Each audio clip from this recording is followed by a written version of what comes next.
इस वक्त प्रधानमंत्री ने नेताजी सुभाष चंद्र बोस की प्रतिमा का अनावरण कर दिया है। आपको याद होगा कि यहाँ पहले होलोग्राफ टेक्निक से एक प्रतिमा बनती थी, तो एक ड्रोन शो की भी परिकल्पना थी, लेकिन जो एक डिटेल हमारे पास आई उसमें ड्रोन शो मेंशन नहीं था। तो अभी हम इस बात को लेकर क्लियर नहीं है कि क्या ड्रोन शो होगा कि नहीं, क्योंकि एक परिकल्पना ये थी कि सुभाष जी के जीवन से जुड़े हुए कुछ दृश्यों को ड्रोन के जरिए आसमान में दिखाया जाए, लेकिन वो प्लान का हिस्सा नहीं है। कुल मिलाकर ये अपने आप में इसलिए भी ऐतिहासिक है कि जॉर्ज पंचम की मूर्ति हटने के बाद वो कैनोपी लगातार खाली रही। मैं एक मिनट में पवन आपके पास लौटता हूं दोबारा। इस वक्त आप देखें जो अधिकारी हैं वो पूरे इस प्लान का लेआउट जो है वो उनको बता रहे हैं कि ये पूरा काम जब खत्म हो जाएगा तो ये कैसा दिखने जा रहा है। देखिए, तो ये जो इस वक्त जो आपको दिखाया जा रहा है ये पूरे सेंट्रल विस्टा प्रोजेक्ट का एक मैप है, और वो प्रधानमंत्री को जो है वो बताया जा रहा है कि पूरा कार्य जब पूरा काम जब संपूर्ण हो जाएगा तब ये कैसा दिखने वाला है। तो परिकल्पना कैसी है पूरे सेंट्रल विस्टा प्रोजेक्ट की, वो इस वक्त उनको बताई जा रही है। अभी कितना काम हुआ है, और अभी इससे पीछे की जो तस्वीरें उसमें भी आपने देखा था कि पहले कैसा दिखता था और अब कैसा दिख रहा है।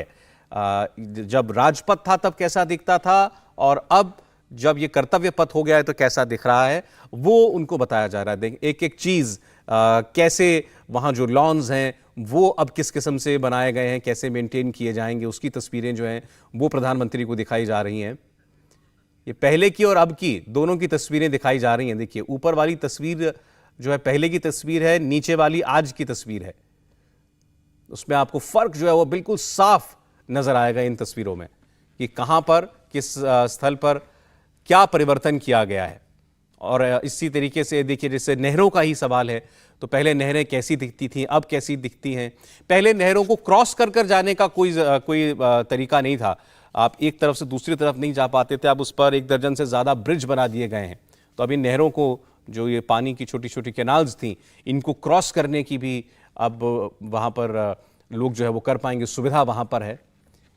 और हर तस्वीर में आपको दिखाई देगा कि एक मार्क डिफरेंस है, एक फर्क आपको दिखाई दे रहा है पहले के इस पूरे मार्ग पर और अब ये कैसा नजर आ रहा है। और सबसे बड़ा सवाल तो जन सुविधाओं का था। जो भी लोग उस इलाके में गए हैं उन्होंने महसूस किया होगा कि जन सुविधाओं की भारी कमी थी, उसको इस बार दूर किया गया है।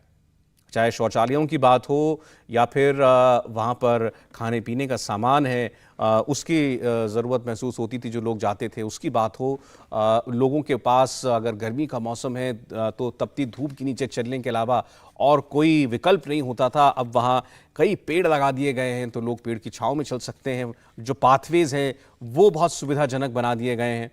ये देखिए तस्वीरें, आप एक एक तस्वीर का मुआयना करते हुए प्रधानमंत्री, तो ये पूरा जो है कर्तव्य पथ का निर्माण कैसे हुआ है चरणबद्ध तरीके से, स्टेज बाय स्टेज कैसे वो निर्माण आगे बढ़ा है, वो प्रधानमंत्री इस वक्त देख रहे हैं।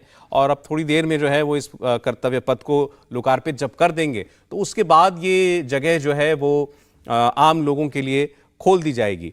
और आपको बता दें कि इसके अलावा ये जो कार्यक्रम है कर्तव्य पथ पर, ये निरंतर चलते रहेंगे। अभी 4 दिन और 3 दिन और 9, 10 और 11 तारीख तक भी यहाँ पर एक ख़ास किस्म के, आप कह सकते हैं, फेस्टिविटीज़ जो हैं वो होती रहेंगी।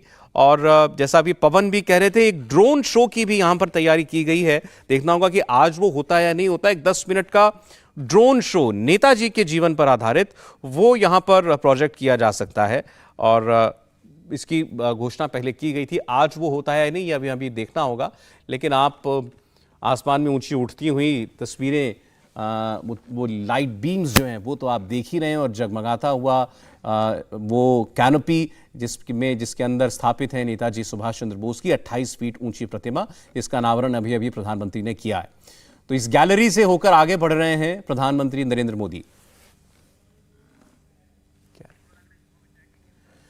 तो प्रधानमंत्री को जो तस्वीरें इस वक्त दिखाई जा रही थी वो इस पूरे सेंट्रल विस्टा के जो दिखा रहे थे वो मेन आर्किटेक्ट हैं विमल पटेल। और ये भी पता चल रहा है कि प्रधानमंत्री मोदी ने श्रमजीवियों से कहा कि जितने भी श्रमजीवी इस प्रोजेक्ट में काम कर रहे थे, इस कर्तव्य पथ पर अगले गणतंत्र दिवस की परेड को देखने के लिए उनको खास तौर पर बुलाया जाएगा। इंडिया टीवी हर वक्त हर जगह डाउनलोड करने के लिए सर्च करें India TV news Google play store या ऐप स्टोर पर।